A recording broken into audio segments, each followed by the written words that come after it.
Hello hi friends, welcome to Telugu earning tips. Friends, ఈ వీడియోలో మనము చాలామందికి మీరు వాడేటటువంటి క్రెడిట్ కార్డు లిమిట్ ఎంతవరకు వాడితే మంచిది, ఎంతవరకు వాడచ్చు, మనకు పరిమితికి మించి వాడితే ఎలా ఉంటుంది అనేది చాలామందికి ఒక డౌట్ అనేది ఉంటుందన్నమాట. మీకు ఇచ్చిన ఫర్ ఎగ్జాంపుల్ ఒక ₹1,00,000 క్రెడిట్ లిమిట్ ఇచ్చారనుకోండి, ₹1,00,000 స్వైప్ చేస్తే ఏమైనా ప్రమాదం ఉందా, నా సిబిల్ స్కోర్ ఏమైనా తగ్గిపోతుందా అనే చాలామందికి అపోహలు అనేది ఉంటాయన్నమాట. వాటి యొక్క క్లారిఫికేషన్ అనేది ఈ వీడియోలో నేను ఇవ్వబోతున్నమాట.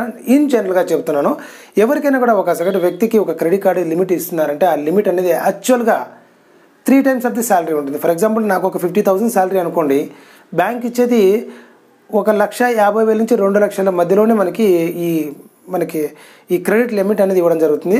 చాలామంది అనుకుంటుంటారు నాకున్నది ₹1,00,000 50,000 జీతం, బట్ నాకు 5,00,000 లిమిట్ ఉందని. అది మీ యొక్క సిబిల్ స్కోర్ కానివ్వండి, మీ రీపేమెంట్ హిస్టరీని బట్టి ఉంటుంది. బట్ ఇన్ జనరల్గా మీకు ఏదైనా క్రెడిట్ కార్డ్ ఇచ్చేటప్పుడు 3 to 4 times of your salary పైన డిపెండ్ చేసుకొని మీ క్రెడిట్ లిమిట్ అనేది ఇవ్వడం జరుగుతుంది. దాన్ని ఎలా యూస్ చేయాలంటే, యాక్చువల్గా చూడండి, మీరు 30% అంతకు మించి యూజ్ చేయకపోవడం మంచిది అని చెప్పేసి నేను అంటాను. ఎందుకంటే ఒక 30% బిలో మీరు మాత్రం ఫర్ ఎగ్జాంపుల్ మీకు ఒక ₹1,50,000 ఇచ్చారండి, ₹1,50,000 ఇచ్చింటే మీకు అప్ టు 30% మీకు ఎంత అవుతుంది, అప్పటికి దాదాపు ఒక 45,000 అప్రాక్సిమేట్గా నాకు తెలిసి.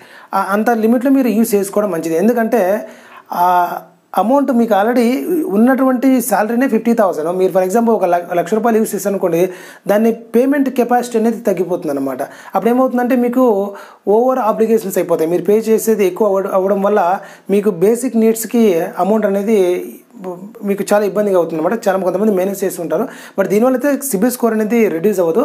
దీనివల్ల మీకు తెలియకుండానే మీరు కష్టాలు పడిపోతారు అనమాట. ఎందుకంటే మీరు ఉన్నటువంటి యాక్చువల్ శాలరీ కంటే ఎక్కువ అమౌంట్ యూజ్ చేస్తున్నారు కాబట్టి ఖచ్చితంగా మీకు ఆబ్లిగేషన్స్ అనేది వస్తాయన్నమాట. దాని తర్వాత మీకు ఓవర్గా మీకు క్రెడిట్స్ ఎక్కువైపోయి తర్వాత మీరు అమౌంట్ పే చేయలేకపోవడం, దానివల్ల మీకు ఈ క్రెడిట్ స్కోర్ అనేది దెబ్బతింటుంది అనమాట. అంతకుమించి మీరు పే చేసేటువంటి కెపాసిటీ ఉంటే కనుక ఎటువంటి ప్రాబ్లం అయితే లేదు.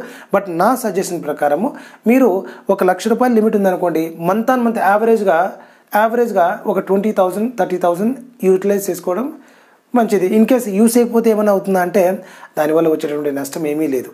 బట్ బ్యాంక్ యొక్క కండిషన్ ఏంటంటే, మీకు ఇచ్చినటువంటి లిమిట్ ఎంతైనా యూస్ చేయండి విత్ ఇన్ ద లిమిట్. ఇచ్చిన డ్యూ డేట్ లోపల కట్టేసారంటే మీరు వన్ రూపీ కూడా మీరు ఎక్స్ట్రా పే చేయాల్సినటువంటి అవసరం ఉండదన్నమాట. ఇది క్రెడిట్ కార్డ్ యొక్క సీక్రెట్.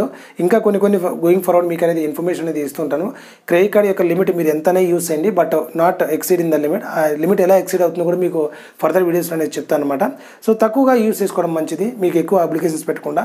మీకు ఏదైనా కానీ నో కాస్ట్ ఈఎంఐ ఏదైనా ప్రోడక్ట్స్ తీసుకుంటే అప్పుడు నో ప్రాబ్లం. మీరు 50,000 ప్రోడక్ట్ తీసుకున్నా కూడా ఈఎంఐలో కన్వర్ట్ చేస్తుంటారు కాబట్టి మీకు యాక్చువల్ అమౌంట్ అనేది తగ్గుతుంది అనమాట. సో ఈ విధంగా ఎటువంటి అపోహలు అయితే అవసరం లేదు. మీరు ఎంతైనా కూడా క్రెడిట్ లిమిట్ ఉన్న పరిధిలో మీరు యూస్ చేసుకొని పేమెంట్ చేస్తే కనుక ఎటువంటి సిబిల్ స్కోర్ అనేది రిడ్యూస్ అవ్వడానికి ఛాన్సెస్ ఉంటుంది అనమాట. సో ఇది ఫ్రెండ్స్ ఇవాళ నా చిన్న ఇన్ఫర్మేషన్. వీడియో చాలా మందికి యూజ్ అవుతుంది అనుకుంటున్నాను. వీడియో నచ్చితే ఒక లైక్ చేయండి, మీ ఫ్రెండ్స్ అండ్ ఫ్యామిలీ మెంబర్స్ కూడా షేర్ చేయండి. మరిన్ని అప్డేట్స్ కోసం ఈ నా తెలుగు ఎర్నింగ్ టిప్స్ ఛానల్కి సబ్స్క్రైబ్ అవ్వండి. See you in the next video. Take care, bye.